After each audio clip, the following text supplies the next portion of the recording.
जेजुरीला आज टोल नाक्यावर जो अपघात झाला, 3 वारकरी या ठिकाणी दगावले आहे. 4 भरती आहे. 3 आनंदी हॉस्पिटलला, 1 ससून हॉस्पिटलला पाठवण्यात आला आहे. आता आनंदी हॉस्पिटल जेजुरीला जे आहे ते संपूर्ण आता जी डॉक्टर काकडे यांनी काळजी घेतलेली आहे, प्रशासनाने काळजी घेतली आहे आणि सर्व चांगले होतील अशी या ठिकाणी व्यवस्था आहे. ससून हॉस्पिटलला एक जे आहे त्यांनाही तिथे पाठवलेलं आहे. अत्यंत दुर्दैवी घटना आहे. वारीमध्ये अशी घटना होणे काही चांगलं नाही आहे. घटनेची चौकशी करूच, पण आता आम्ही सांगितलेलं आहे की जे काही या ठिकाणी ऍडमिट आहे त्यांना संपूर्ण त्यांची व्यवस्था शासन करेल. मृत झाले आहेत त्यांच्याशी शासन पाठीशी राहील. त्यांनाही आधार शासन देईल. मला असं वाटतं की ही दुर्दैवी घटना आहे. अशी घटना पुन्हा वारीमध्ये होणार नाही याची काळजी शासन घेईल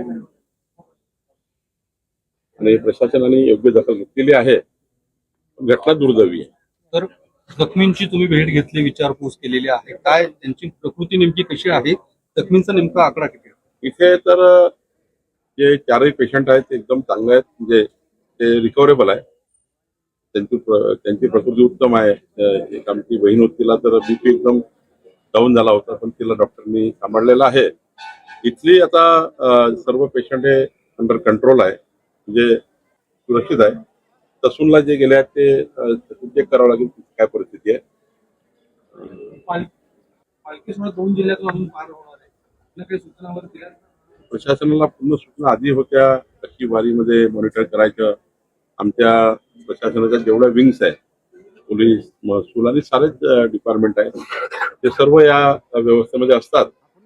पण अशी घटना जी न कळत त्या ठिकाणी होऊन गेलेली आहे, त्यामुळं या घटनेचं आम्ही गांभीर्य घेतलं आहे. पुढं अशा कुठे घटना घडू नये याची काळजी प्रशासनाने घेतली आहे. चालकाने काहीतरी औषध घेतलं होतं, त्यामुळे तो गुंगी सारखं त्याला जाणवलं. पोलिसांकडनं माहिती घेतली. 65 वर्ष वय आहे चालकाचं.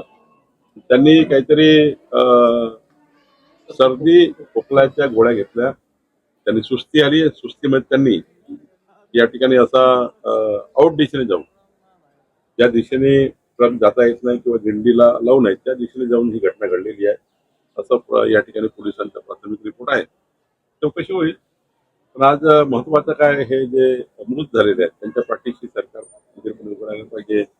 जखमींना पूर्ण व्यवस्था वगैरे केल्या पाहिजे, आम्ही करतोय. तिसरी महत्वाची बाब आहे की पूर्ण यानंतर ही अशी घटना होण्याची काळजी घेतली पाहिजे. ती काळजी आम्ही घेतोय. मृत्युमुखी पडले त्यांच्या कुटुंबियांना काय म्हणतात? शासनाचे जे नियम आहे ते काही 4 लाख रुपये सरकारचे प्रत्येक मुक्ताला मिळतात, त्याच्यापेक्षा काही जास्त मदत करतात ती करू.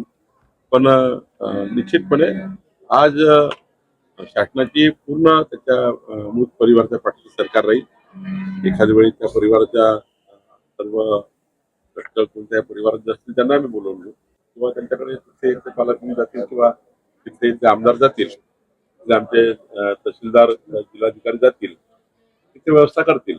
सांगलीचे जिल्हाधिकारी, प्रांतांचे जे काही आमचं टीम आहे जाईल, आमचे तिथले आमदार खासदार जातील किंवा मंत्री असतील, लोकप्रतिनिधी जातील, सोबत प्रशासनही जाईल आणि प्रशासन योग्य ती मदत करेल. माझं मुख्यमंत्री महोदयाची चर्चा झाली आहे. मुख्यमंत्री महोदयांनी तसे आदेश दिलेले आहेत. पण दुर्दैव आहे अशी घटना घडली. कोणत्या भागातील वारकरी? सांगली मधले आहे, काही नांदेड मधले आहेत, वेगवेगळ्या ठिकाणचे आहेत. तुम्ही देखील माऊलींच्या पालखीचं दर्शन घेतलेलं आहे, काय नेमकं साखरे घातलेलं?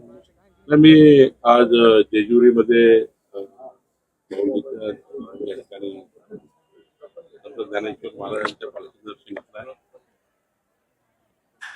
या ठिकाणी दर्शन घेऊन वारकरी येत आहे. वारकऱ्यांना ठेव, त्यांना वारकरी ज्या आशेने अपेक्षेने आले आहेत, वारकऱ्यांची आशा अपेक्षा पूर्ण करणे हीच पहिली आपली या ठिकाणी मागणी राहायला आहे. कारण वारकरी ज्या आशेने अपेक्षा येतात, प्रत्येक वारकऱ्याची भावना आहे. कुणाची भावना कशी असेल माहिती नाही. प्रत्येकाची भावना घेऊन आलाय, प्रत्येकाची एक श्रद्धा आहे. काही कोणी मागायला येतं, कोणी मागायला येत नाही. त्यामुळं ज्यांनी जे काही मागितलं ते त्याचं पूर्ण होऊ दे आणि ज्यांनी काही मागितलं नाही त्यांना त्यांचं जीवन मंगलमय राहू दे, त्यांना अखंड आयुष्य राहू दे. पण विठुरायाला माझी चरणी प्रार्थना आहे की असा अपघात हा पुन्हा या वारीमध्ये होऊ नये याची मी त्याकरता मी नतमस्तक होतो. तर या वारीमध्ये जे ट्रक आणि ट्रॅक्टर चालक आहेत त्यामध्ये बरेचसे जे चालक आहेत ते अल्पवयीन आहेत असं आढळले. तर त्या संदर्भात मी प्रशासनाला काही सूचना करणार आहे. नाही, प्रशासनाने दखल घेतली आहे की या वारीमध्ये काही जे 60 वर्षाच्या वरचे आहेत किंवा 22-20च्या आतमधले आहेत त्यांना लायसन्सचे अधिकार नाहीये, लायसन्सही नाहीये. स्वतः आनंदामध्ये वारीच्या आनंदामध्ये एक थकला की दुसरा गाडी घेतो, दुसरा थकला की दुसरा गाडी घेतो. जे ट्रक चालवताना वेगवेगळे ड्रायव्हर बसत असतात. कधी कधी आपल्याला लायसन नाही असंही ट्रेनवर बसून जातं. या ठिकाणी पूर्ण प्रशासनाने आत्ताच मी आणि डीजी कार्ते साहेब आम्ही या ठिकाणी वारीमध्ये होतो. डीजी स्वतः या ठिकाणी आले आहेत, SP गिल आहेत ते आले आहेत आणि डीजी सुद्धा आता वारीमध्ये आहेत. त्यामुळं पूर्ण त्यांनी प्रशासनाला सूचना दिली आहे की अल्पवयीन ड्रायव्हर नको आहे. 60 वर्षाच्या वरचा त्या ठिकाणी त्याला कंट्रोल करता येत नाही व्हेकल असे लोक नको आहेत.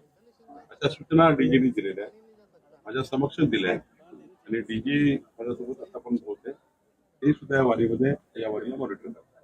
ड्रायव्हरांच्या बद्दल झालं, पण ट्रक आणि गाड्या ज्या असतात त्या पण जरा जास्त 15 वर्षाच्या पुढील आहेत. ट्रॅक्टरही 15 वर्षाच्या पुढील आहेत.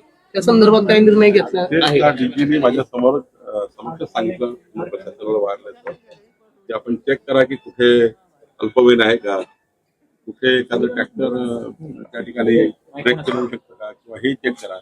पण बऱ्यापैकी मॉनिटर आता सुरू झालेलं आहे. आता गुंगीचं औषध रात्री घेतलं किंवा खोकल्याचं किंवा तापाचं औषध घेतलं त्यामुळे त्यांचं म्हणणं आहे त्या ड्रायव्हरचं की मला गुंगी आणि माझ्या असं हे झालं.